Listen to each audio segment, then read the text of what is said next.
चले भगवान की मूर्त से पूरा मूड से नीचे पीले ओम गंगा जल आचमन समर्पयामि श्री रामचंद्राय नमो नमः।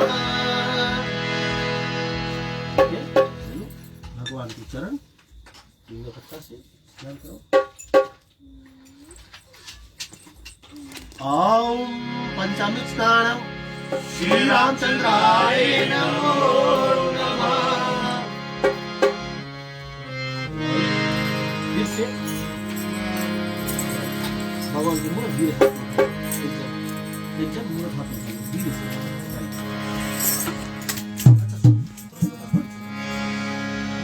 थोड़ा सा धीरे से थोड़ा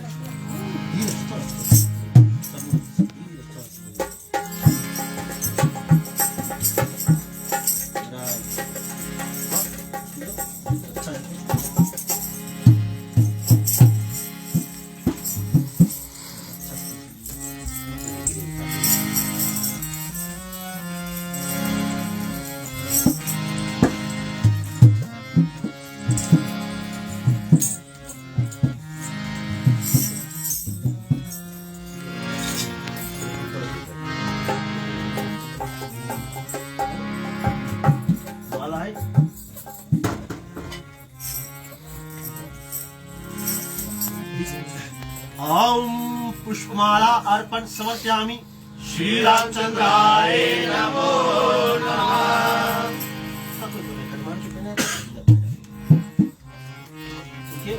तिलक कर लेते हैं। ओम तिलकम समर्पयामि श्री रामचंद्राय नमो नमः।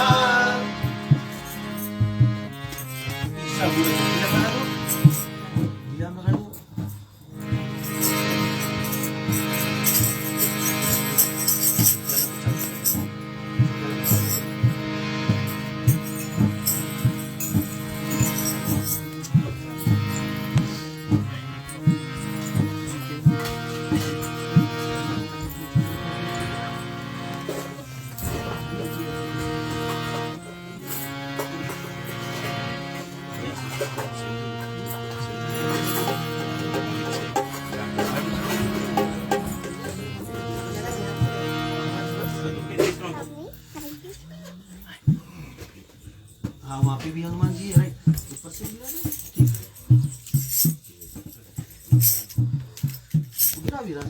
साहब से अगरबत्ती बांध लो उसे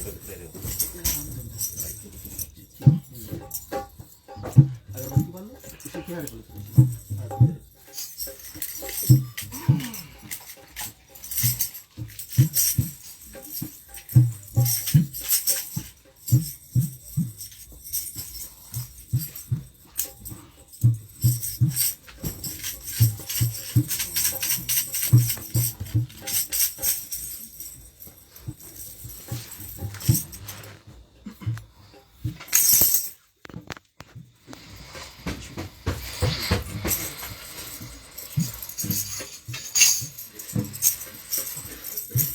ओम धूपम समर्पयामि श्री रामचंद्राय नमो नमः।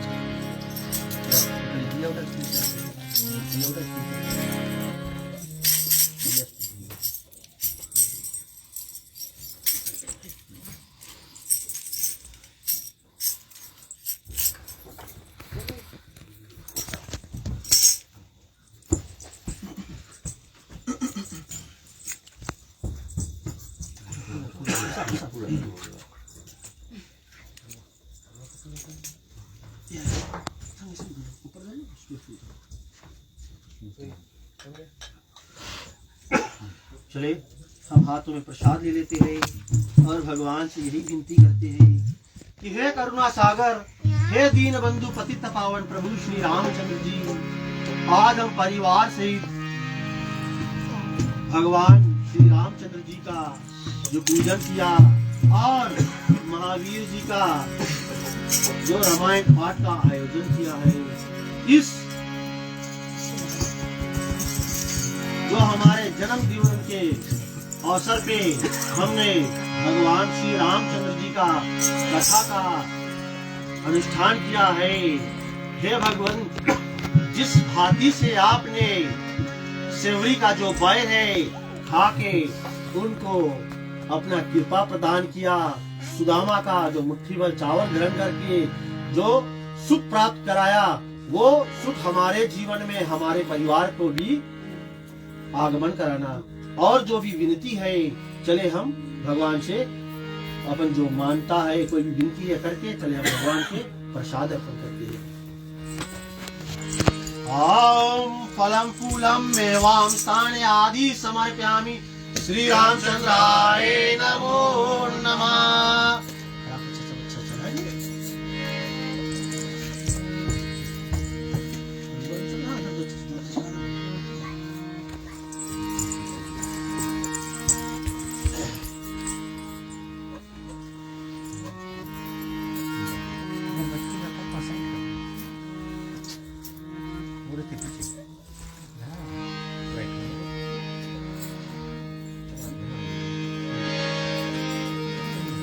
हम लोग एक छोटा आरती करना, पहले हरी वेदिक आरती करें, फिर बड़ा आरती पूरा है, बाकी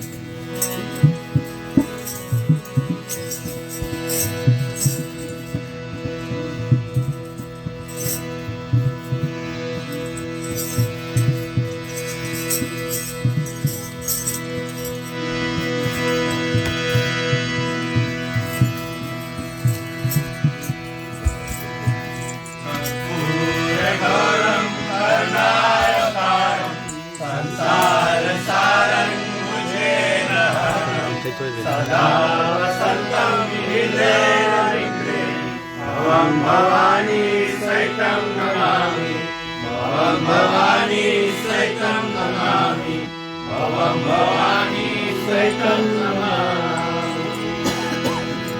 पधारे हुए श्रोतागण, चले रमायण महारानी की स्तुति करिए और फिर कथा को लेके आगे चलेंगे।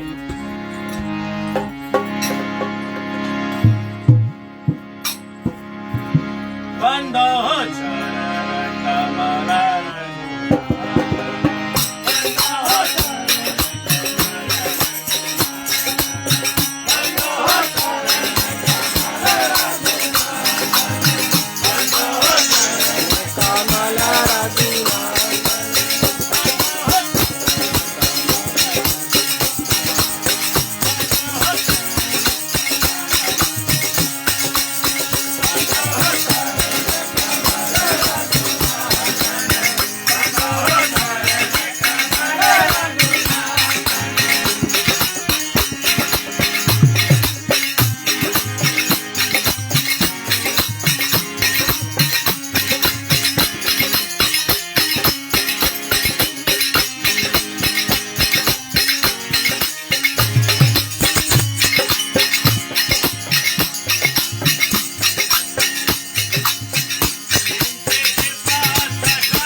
दीन तनु जान के सुमिरो पवन कुमार बल बुद्धि विद्या देव मोहि हरहु कलेश विकार हे हनुमान ज्ञान गुण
सती हूँ। राम लखन सीता सहित हृदय बसो रामचंद्र की जय। पवन सुत हनुमान की जय। पधारे हुए श्रोतागण, आज रामायण की इस पावन पुनीत कथा में आप सभी को हृदय से अभिनंदन है। संत महात्मा कहते हैं कि जहाँ रामायण की कथा होती है वो घर या पंडाल तीर्थ समान होता है। तो प्रिय श्रोतागण, आज आप सब तीर्थ करने के उपस्थित है और चले आज की कथा हमारे प्रचारक के मुख से श्रवण करें। उपस्थित हुए भक्तजन, आए हुए जितने भी संत जन हैं, श्री सत्संग रामायण भजन मंडली के सदस्यगण और साथ ही साथ में जो ग्रह मालिक है, आपको हम हार्दिक धन्यवाद देते हैं कि आपने अपना जो बहुमूल्य समय निकाल के आज इस आंगन तले, इस ग्रह तले अपना पदार्पण दिया है और भगवान की जो कथा है उसे श्रवण करने के लिए अपना जो बहुमूल्य समय है उसे निकाला है। और श्रोतागण, ये हरि की कृपा है कि आज हम सब एक आंगन तले यहाँ बैठ के श्री हरि की जो कथा है श्रवण करने के लिए सब एक साथ एक गुट होकर बैठे हैं। वरना अगर भगवान की कृपा ना होती श्रोतागण, तो जितने लोग यहाँ पर आए हैं वो कहीं ना कहीं वेस्ट हो जाते। ये भगवान की कृपा है, भगवान की ही शक्ति है कि हम आज इस आंगन तले आए हैं। और जब हम इस आंगन तले आए हैं श्रोतागण, तो जिस तरह से बतलाया जाता है कि भगवान जो युद्ध जब रावण के साथ हो रहा था तो भगवान एक ही क्षण में उस युद्ध को जीत सकता था, परंतु ऐसा गति दिखलाया है कि किस प्रकार से भगवान का जो नाम है उस नाम में कौन सा शक्ति है और कौन सा प्रभाव है। इसीलिए बतलाते हैं युद्ध तो अर्जुन का जब हो रहा था तो उसका जो रथ है उस रथ को खींच रहे थे भगवान कृष्ण, परंतु ज्ञान की प्राप्ति तब हुआ जब अर्जुन ने भगवान श्री कृष्ण से गीता का ज्ञान का श्रवण किया। और ज्ञान का जागरण तब होता है जब हम भगवान की कथा को श्रवण करते हैं, श्रवण करने के तत्पश्चात अपने जीवन में उसको अमल करते हैं। तो जब इस आंगन तले हरि की कथा श्रवण करने के लिए आए हैं तो कुछ भाग का कथा अपने जीवन में यहाँ से हम लेकर जाए। और आप सबको आज हम लेकर चलते हैं जब भगवान का जो बाल अवस्था है, जन्म भगवान का हो चुका और भगवान जन्म लेते ही कौन सा ऐसा कौतुक करते हैं, कौन सा ऐसा लीला करते हैं, उसका वर्णन करते हैं और हम सब मिलकर उस कथा का सुख का अमल लेते हैं। और गोस्वामी महाराज किस भांति से कथा आगे लेकर चलते, चले आज की पहली दोहा में हम श्रवण करेंगे।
गोस्वामी तुलसीदास जी बतलाते हैं कि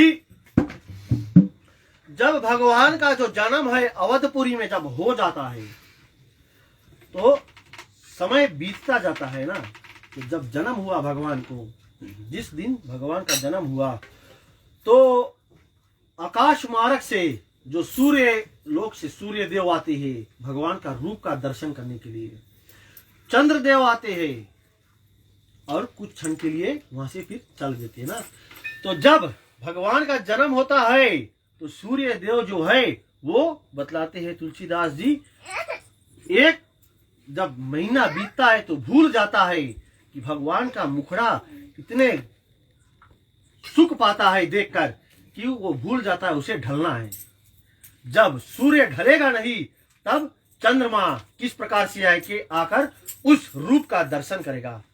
तो भगवान बतलाते हैं, भोलेनाथ जी बैठे हैं कैलाश पे, विचार करते हैं, लीला का जो दर्शन करते हैं, देखते हैं और उसका सुख उठाते हैं। तो गोस्वामी महाराज बतलाते हैं कि अब भगवान जो भोलेनाथ जी है विचार किया कि चलो अवधपुरी में जो कलिकाल में जो प्राणी जिसका कथा का श्रवण करके अपना जीवन सुख में पाएंगे, ऐसा भगवान ने जब मनुष्य रूप का अवतार लिया है, जिसने अनेक श्राप का पूर्ति करने के लिए मनुष्य रूप का अवतरित किया है, ऐसा प्रभु भगवान जो विष्णु है जिसने भगवान श्री रामचंद्र जी का अवतार लिया है, अवधपुरी में राजा दशरथ के पुत्र बने हैं, चलो उस रूप का अब हम दर्शन करने आए। तो विचार करते हैं कि अगर हम इस रूप को लेकर जाएंगे तो जो बाल्य अवस्था में भगवान राम है भयभीत हो जाएंगे हमारा रूप देखकर ना। तो भगवान शंकर क्या करते हैं, ऐसा रूप धरते हैं जो बच्चों को भाता है। तो एक बतलाते हैं, विचार किया कि हम भगवान का रूप का दर्शन करें ना। और यहाँ पे हनुमान जी का भी अवतार हो चुका था और हनुमान जी को भी भगवान श्री रामचंद्र जी से मिलाप कराना था। तो हनुमान जी ने बानर का रूप धरा और छोटा रूप करते हैं ना, और उसको कौन नचाते हैं, भगवान भोलेनाथ जी। और कहां पहुंचते हैं, अवधपुरी में, और द्वार के आगे डमरू बजाते हैं। जिस तरह से डमरू बजता है, हनुमान जी जो छोटा बानर का रूप धरे है अवस्था में नाचते हैं, और आवाज जैसे सुनता है तो महल के अंदर में भगवान राम विचार करता है, सुनता है, उसे जान पड़ गया है ना कि हमारा जो प्रभु हमारे द्वार पे आया है। तो सब कुछ, सब कार्य छोड़ के हमें कहा भगवान के दर्शन करना है, और साथ में जो हमारा कार्य को सिद्ध करेगा, जो भोलेनाथ जी के रूप का अवतार लिया है, वो बानर हमारे द्वार आया है, जो हमारे परम भक्त है। और राजा दशरथ की हाथ पकड़ के बतलाते हैं गोस्वामी महाराज, पहुंचते हैं आगे, और बनवारी का रूप लेकर जैसे जैसे हनुमान जी नाचते हैं, भगवान श्री रामचंद्र जी और मोहित होते हैं और राजा दशरथ से अपना हट बनाते हैं। तो राजा दशरथ क्या करते हैं, राम से पूछते हैं कि इस बानर को तुम किस प्रकार से संभालोगे यहाँ पे। तो भगवान शिव बतलाते हैं कि ये जो बानर है इसे 3 वक्त का आहार खाना दे देना, ये संभाल जाएगा, है ना। तब जो डोर था, हनुमान जी का जो डोर था, भोलेनाथ जी किसको देते हैं, राम जी को। और तुलसीदास जी बतलाते हैं बाल्य अवस्था में जैसे जैसे राम खेलते हैं, राम के साथ में हनुमान जी रहते हैं। इसीलिए कलिकाल प्राणी को क्या बतलाते श्रोतागण कि हम अपने जीवन का जो डोर है, जिस तरह से भोलेनाथ जी ने राम का जो कार्य सिद्ध करने के लिए वो डोर हनुमान का दिया था ना, यहाँ पे हनुमान जी है, डोर दिया राम जी को। हम कलिकाल प्राणी को क्या बतलाते हैं? अपना जीवन का जो डोर है वो हम हनुमान जी को देंगे और हनुमान जी उसको भगवान राम को देंगे। और क्यों बतलाते हैं ये बात? कि हर एक काज बिना हनुमान का खुश होने से सिद्ध नहीं हो सकता है। जब हनुमान जी खुश, भगवान राम खुश। जब भगवान राम खुश, उसके नाम की कृपा से हमारा हर एक काज सिद्ध होता है। और बतलाते हैं गोस्वामी तुलसीदास, कई समय बीत जाता अवधपुरी में बाल्य अवस्था में, कई ऐसे लीला दिखलाते हैं। और जब एक ऐसा कौतुक दिखलाने का और समय आया तो छत के ऊपर जाते हनुमान जी के साथ में भगवान राम, और कौन सा ऐसा कौतुक दिखलाते हैं और लीला रचते हैं कि गोस्वामी तुलसीदास जी हम कलिकाल प्राणी को श्रवण कराते। चले आगे की कथा चौपाई में श्रवण करते।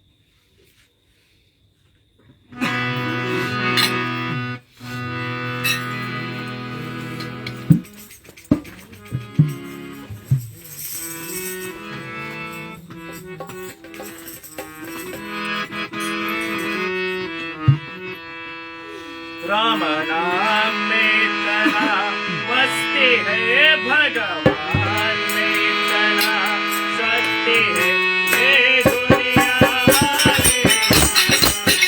राम में तना वसते है, भगवान में तना सत्य है, ये दुनिया वाले।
गोस्वामी तुलसीदास जी बतलाते हैं कि एक दिन राम पतंगित उड़ाई, देवलोक से पहुंच जाई। कि एक दिन अब विचार करते भगवान श्री रामचंद्र जी, इतना लीला कर लिया, मदारी का रूप बनाया, भोलेनाथ जी हमको हनुमान सौंप दिया। हनुमान सौंपने के बाद में अब चलो लीला और आगे बढ़ाते हैं। तो क्या करते हैं, छत पे जाकर पतंग उड़ाते हैं और पतंग को इतना ढील देते हैं कि अवधपुरी से पहुंचते हैं देवलोक। जब देवलोक पहुंच जाते हैं तो गोस्वामी तुलसीदास जी बतलाते हैं कि भगवान अब विचार करते हैं कि देवलोक और अवधपुरी में बहुत फासला है ना, बहुत दूर है। तो जब देवलोक पहुंचते हैं तब विचार करते हैं कि अब हम पतंग लाओ खींच ले, कि कुछ दिखाई नहीं ना। क्योंकि जब हनुमान राम जी ढील दे रहे थे तो हनुमान जी यहां से देख रहे थे कि प्रभु अभी हमें दिखलाई देता है। जब लीला करने का समय आया तो उस समय हनुमान जी भी नहीं देख पाए ना। इसीलिए बतलाते कि राम की बात राम ही जाने। और गोस्वामी तुलसीदास जी बतलाते हैं कि जब पतंग खींचने का समय आया तो अब गति कसता जाता है ना, कि जो डोरा है वो टाइट हो जाता है। बहुत कोशिश किया तो हनुमान जी से बोलते हैं, विचार किया कि जाओ देखो कौन सा ऐसा कारण है कि हम अपना पतंग वापस नहीं ला रहे, कि कौन एक ऐसी चीज है जो यहाँ रोके। तो कौन जाता है उस गति पे, हनुमान जी। ये जो कथा है श्रोतागण, हम कलिकाल प्राणी के लिए एक बहुत बड़ा सीख है। हर एक कार्य जीवन में हमारा ऐसे ही नहीं सिद्ध होता है। हम विचार कर लेते हैं कि हमें ये करना है, कि हमो के अपन लड़कन के स्कूल पढ़ाए के, हमो के घर बनाए के है, हमो के मोटर लेके, बैंक से लोन लेके है, सब कार्य करे के लिए हम विचार कर लेता ना। वो कार्य करे के लिए राम भी विचार करीस कि हम पतंग उड़ा दिया, कार्य जोन रहा सोच के धर दीसिया। जोन टाइम जावे पतंग ढील दीस, यहाँ पे रुक गए। तो उसके फाइंड आउट करने के लिए, जाने के लिए किसके भेजिस, हनुमान जी के। अब हनुमान जी जब पहुंचते हैं देवलोक तो वहां कौन किसको पाते हैं, वहां पर खड़ी है जयंत के पत्नी। जयंत कौन है, इंद्र का पुत्र। और जयंत की पत्नी क्या बतलाती है कि जिसका इतना सुंदर पतंग होगा वो कितना सुंदर मुखड़ा वाला व्यक्ति होगा, मुझे उसको देखना है। जिसका पतंग है उसे बोलो आकर लेकर जाओ। तो चाहता तो हनुमान जी उस पतंग को ला सकता था, उतना शक्ति था उसमें उस समय भी ना, परंतु वो क्या किया, जब किसी ने कोई भी भाव से कुछ मांगता है उसको हनुमान जी श्रवण करते हैं और जाकर अपने स्वामी को बतलाते हैं। तो हनुमान जी ने उस संदेशा को लाकर किसको, राम जी को बतलाते हैं कि जयंत के जो स्त्री है आपका रूप का दर्शन करना चाहती है। ऐसे जीवन में हमारा सब कार्य नहीं होता ना, और कभी कभी हम लोग निराश हो जाता है। देखो यहाँ जयंत के पत्नी ने संदेशा भेजाया, हनुमान जी आकर दीस। और फिर अब यहाँ से संदेशा कौन देता है, हनुमान जी को राम जी, कि अभी समय नहीं है, जाकर जयंत के पत्नी से कहो जब हम वन में आएंगे तब हम अवश्य अपना जो रूप का दर्शन देंगे। इतना कहा कर माता जी हनुमान जी को संदेशा देते। और हनुमान जी क्या करते हैं, चले महावीर जी के कीर्तन करें, कथा को हम आगे लेकर चलते हैं।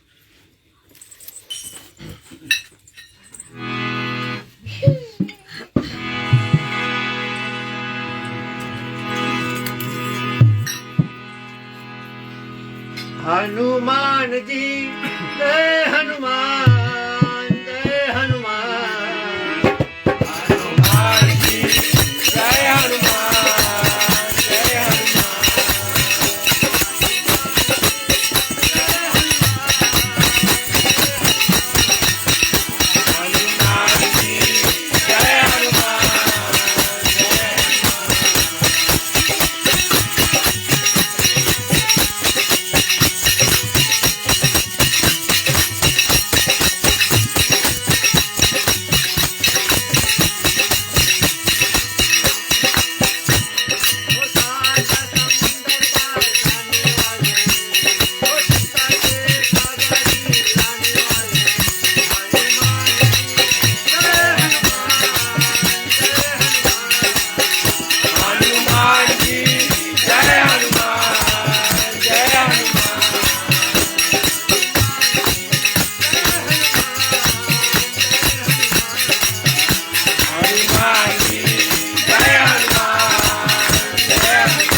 भजले राम सिया राम, भजले राम सिया राम, भजले राम सिया राम, भजले राम सिया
जासु संग या नेकी दर्शन करो वस यहाँ जाकी, ताही मैं याकू जाऊं आ अनिल सुत प्रभुताही गाऊ। तो क्या बतलाते हैं कि भगवान श्री रामचंद्र जी बोलते हैं कि तुम जाकर कहो कि चित्रकूट में हमारा दर्शन तुमसे होगा। और चित्रकूट कौन सा जगह है, स्थान है, वो वही स्थान है जहां पे भगवान ने तुलसीदास जी को दर्शन दिया था।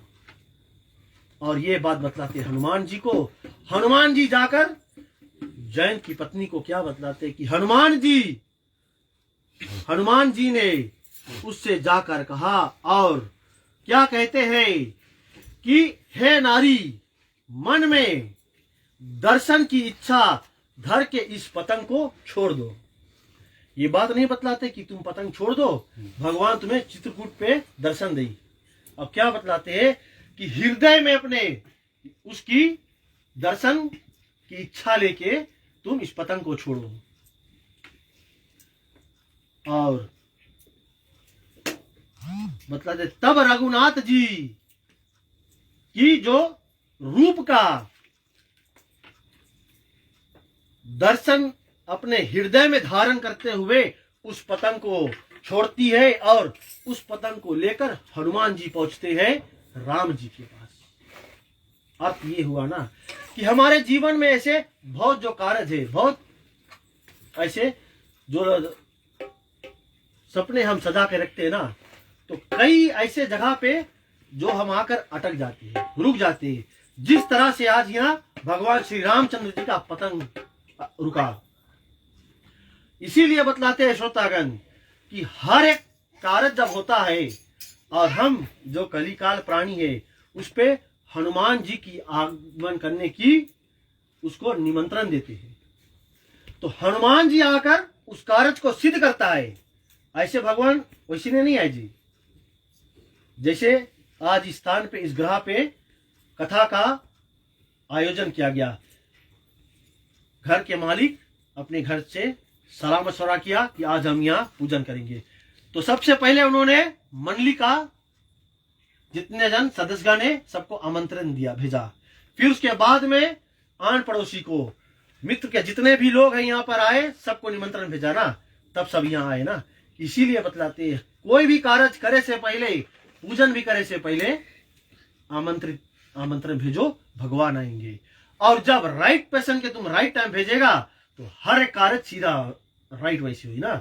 और बतलाते हैं कि उस पतंग को जब हनुमान जी लेकर आते हैं, तब रघुनाथ जी वहां से संग चले, और रात्रि का समय जब हो जाता है तो छत पे यहाँ पे हनुमान जी का इंतजार कर रहे हैं कि कब हमारा जो संदेशा है पहले देंगे, फिर पतंग लेकर आएंगे। ये विश्वास है राम जी के कि ये कार्य कौन, हनुमान जी पूर्ण करेंगे ना। और जब हनुमान जी लौट कर आते हैं, रात्रि का बेला हो जाता है, तो भगवान श्री रामचंद्र जी कौन सा ऐसा लीला करते हैं, चले आज की इस अंतिम दुआ में श्रवण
रामचंद्र जी की जय।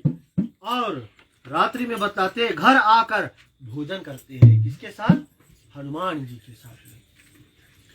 और आज की अंतिम दोहा में गोस्वामी तुलसीदास जी क्या बताते हैं कि विदित चरित्र रघुनाथ के को कवि पावे पार, वर्णन कीन सुद्धि मुनि निज निज मति अनुसार। कि श्रोतागण गोस्वामी तुलसीदास जी बड़े सुंदर स्वभाव से क्या बतलाती है कि श्री रामचंद्र जी के जो चरित्र है ये अपार है, और उसका जो पार है ये कोई नहीं पा सकता है। और ये बात तब बता रहे हैं जब अभी बाल अवस्था है ना, कि उसके जो चरित्र है यानी कि उसका जो गुण है उसका पार कोई नहीं पा सकता है। और क्या बतलाते हैं कि जो मुनिजन है, साधु जन है, सब ने अपने अपने मति अनुसार भगवान श्री रामचंद्र जी का जो नाम का वर्णन किया है। यानी कि गोस्वामी तुलसीदास जी खुद अपने आप को बतलाते हैं कि मुझ में भी इतना समर्थ नहीं है कि भगवान के श्री रामचंद्र जी का नाम का मैं वर्णन कर सकूं।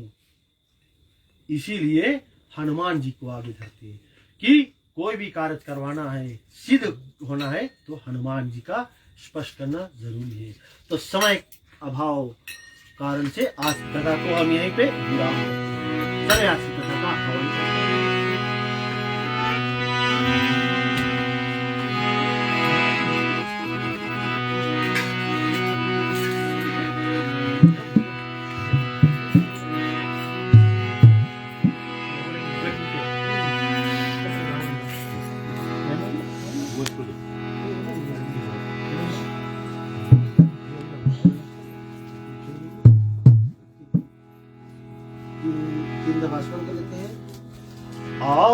गंगा जल आचमन समर्पयामि, अग्नि देवताय नमो नमः।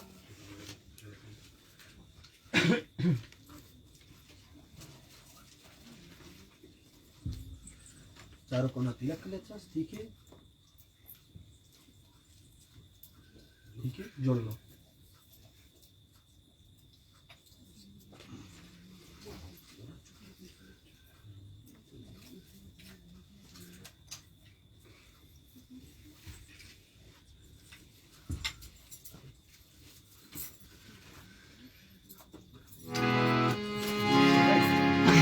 के साथ में औषधि है।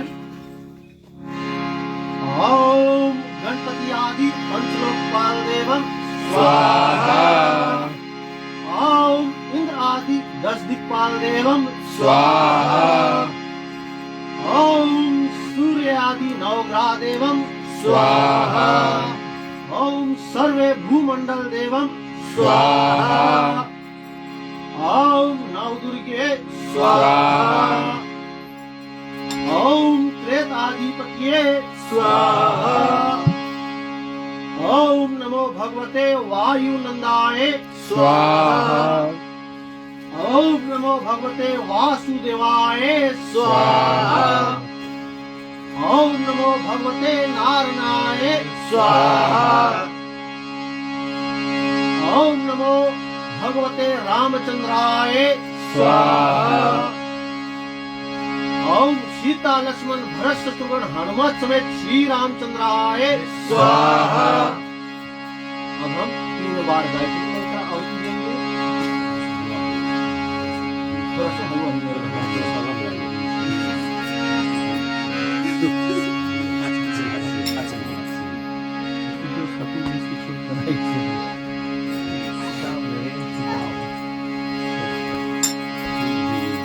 ओम भूरा भुवा स्वाहा तत्सवितुर्वरेण्यं भर्गो देवस्य धीमहि धियो यो न प्रचोदयात् स्वाहा।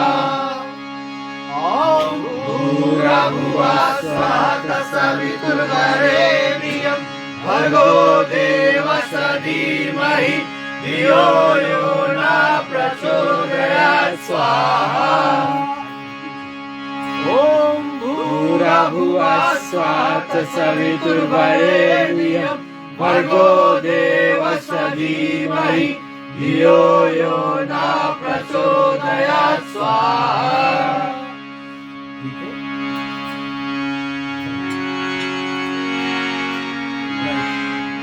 बटन में सबके में 3 भाग में निकल रहा है। वो सब राइट। 3 बार में पास करना, 3 बार में। राइट। एक जन छोड़ के हाथ लगाओ। ओम सर्वे पुनर्गुं स्वाहा। ओम सर्वे पुनर्गुं स्वाहा। ओम सर्वे पुनर्गुं स्वाहा।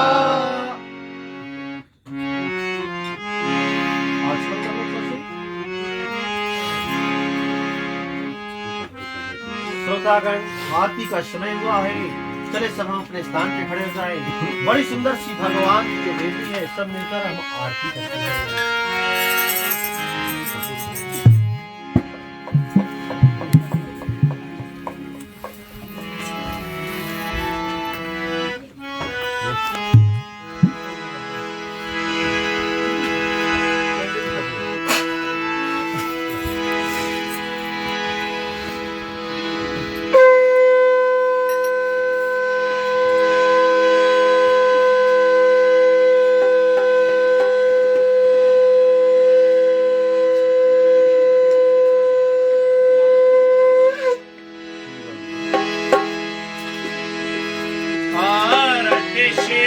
रामायण जी की तीरथ कालिका लालिता सिया की।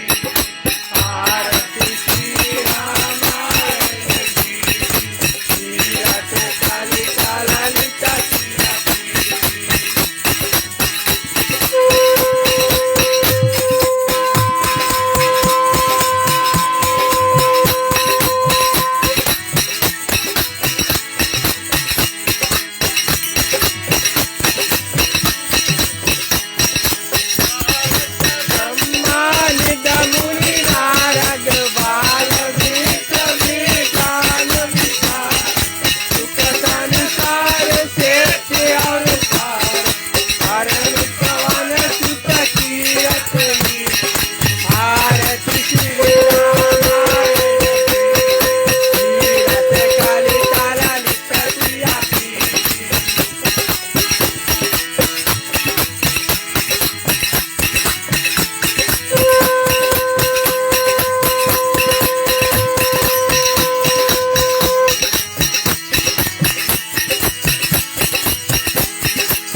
चुप